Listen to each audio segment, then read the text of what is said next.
Constable of the Ninth, Constable Reginald Cowley opened his eyes. His body felt numb, unfeeling, weightless, adrift. Light pulsed in and out through a swirling spectrum of colors. He could smell cordite, burnt flesh, ozone. Where was he? Was this the warp?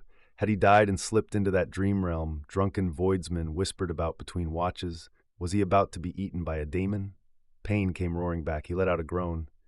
Emperor's stinking recycled bicycle, he muttered in a guttural voice, and only then realized his ears were working. Ah, said a voice nearby. He's not dead. Looks like we're back to eating rations instead. What? Cowley croaked, forcing himself upright. Runesmith Osric was sitting on the far side of the trench. His legs were coated in dripping sealant foam, already hardening as his mechadendrites worked a length of twisted metal into a makeshift splint. Cowley looked around. The adept Osric had been with lay dead in the sand, body torn and blackened. Cowley's cybermastiff was hauling wounded guardsmen of the Grimness Ninth into the trench one by one, dragging them by armor or webbing, Vox units crackling weakly. From behind him, a lean figure in crimson robes crawled forward. The stink of oil and machine spirits preceded her. She reached Osric and worked efficiently, slapping a bandage to Cowley's head before shifting to brace the Tech Marine's other leg with a torn metal pylon. Only then did Cowley recognize her. Magos Logi Serena, shipmaster of the Calculus Vexillum, second in command of her forge. Cowley said weakly. Serena glanced at him with cold, augmetic eyes. You may prefer not to have survived, she said flatly. Cowley managed a faint smile. He stood, though every nerve in his body screamed at him to lie back down. Behind him, the Datum Analytical still stood, intact, impossibly so, despite having taken a full broadside at near point-blank range. Its void shields shimmered around it like a vast, iridescent oil bubble. That's what I was looking at, he realized distantly, but the blast had not spared those around it. Toward the command post, last fire flashed through thick smoke. Shapes moved and fell, indistinct and burning. Cowley turned the other way, peering over the trench lip. The macro cannon deck of the Calculus Vexillum lay open. In the dim interior, he could see servitors reloading the guns, methodical, tireless. The weapons had fired without warning. A lance battery turret rotated along the frigate's flank, slewing toward a new target far overhead. It fired. Even from half a mile away, the heat scorched Cowley's faceplate, the edge of his gas mask softening and warping. He followed the beam's path, and watched as the Void Revenants' Thunderhawk was punched apart, erupting into flame and falling from the sky in fragments. Cowley's breath caught. Then he saw the landing pad beside the wreckage. The two heavy transport shuttles still stood, ramps down. Hundreds of mining servitors were spilling out. They swarmed shocked guardsmen, who were still stunned from the blast and failing to resist. One servitor with twin drill arms was locked in combat with an officer. Cowley watched as the man fell, buried beneath the weight of machines that gouged and slashed without hesitation. "What in the—" Cowley stammered. The words died in his throat. Nothing about this was an accident anymore. Magos Logi Serena spoke without looking up. "It is the servitors, the automata, everything with a cogitator. All have been compromised. Some manner of Dark Age machine intellect." A pause. "Or at least that is our current conclusion." Reginald stared at her, mouth hanging open. He sucked air through his damaged gas mask. "How?" he rasped. "Why?" Serena finished welding the plate onto Osric's leg and rose. "You now possess all data we have," she said flatly.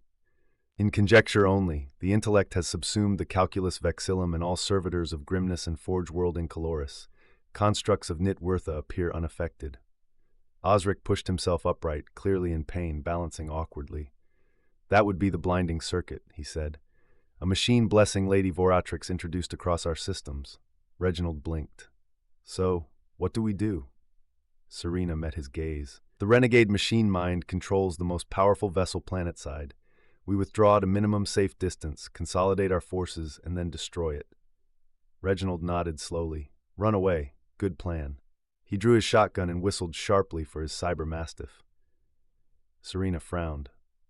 "What are you doing?" Reginald glanced back at her. "You run away. I'm an Adeptus Arbites Constable of Grimness." He chambered around. "I'm going to arrest this renegade intelligence." Osric barked a laugh.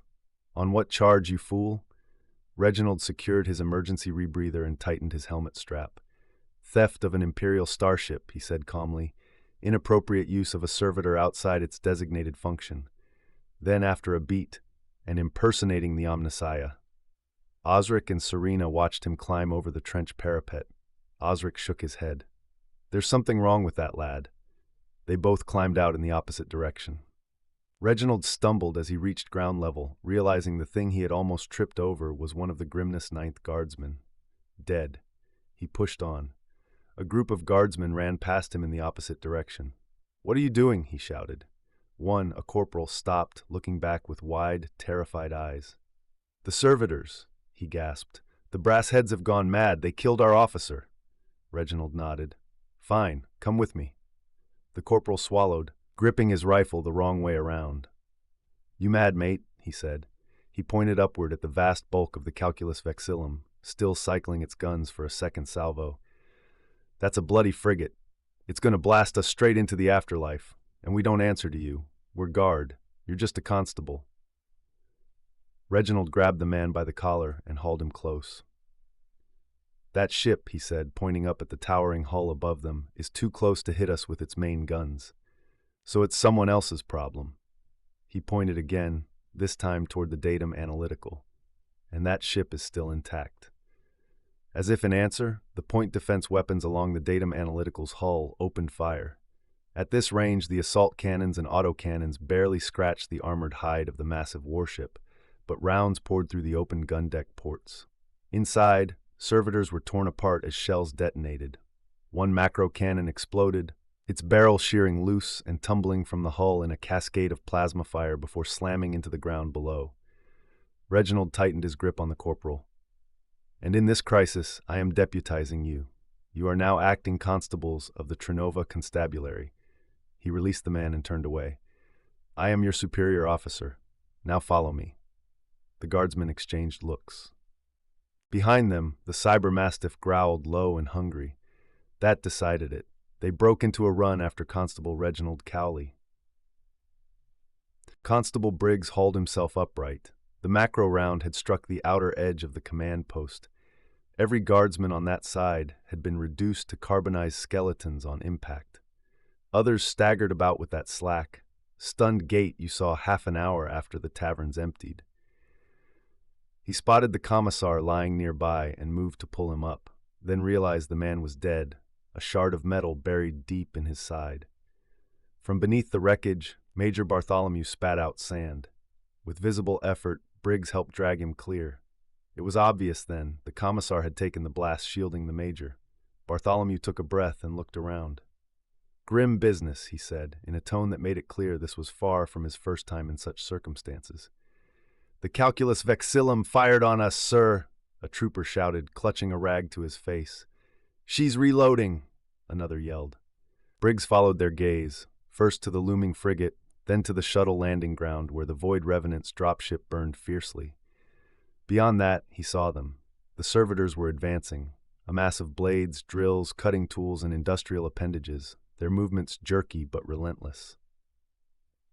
Sir," Briggs said carefully.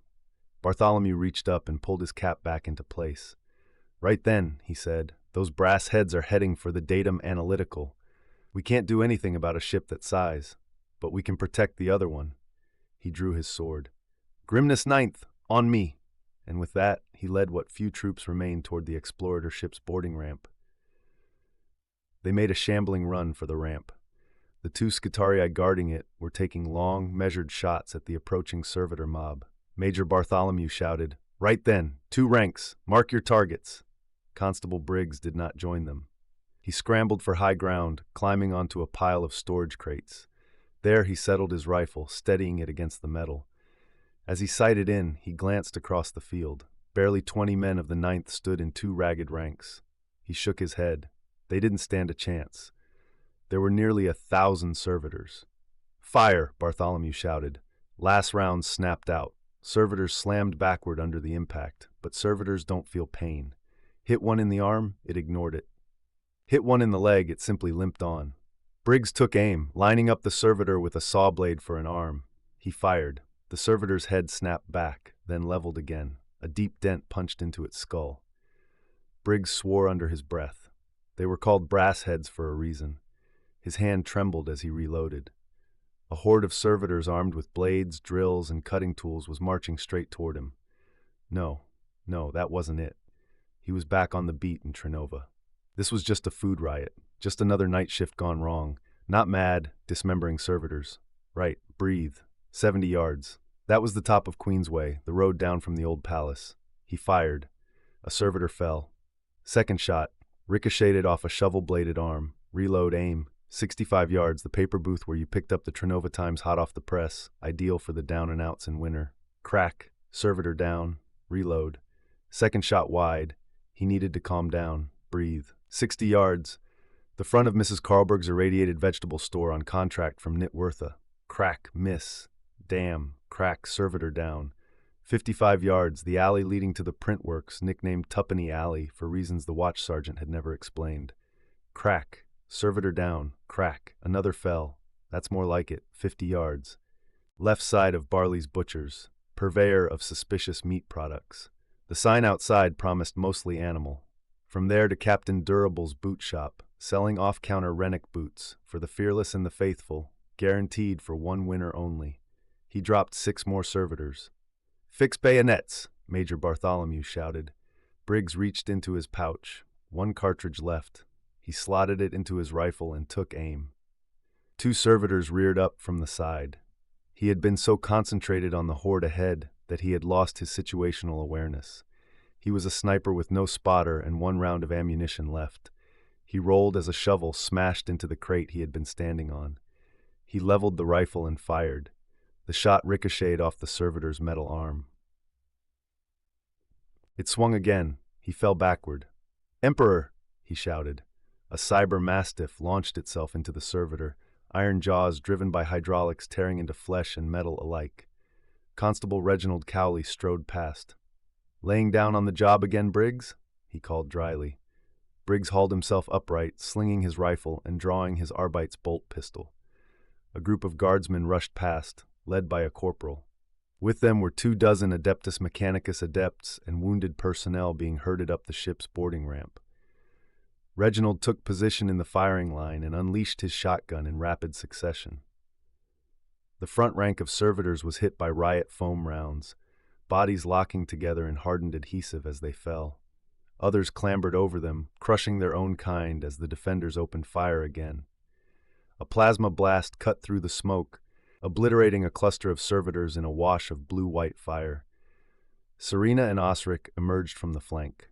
Serena fired her Volkite pistol, beams reducing servitors to blackened ash where they stood.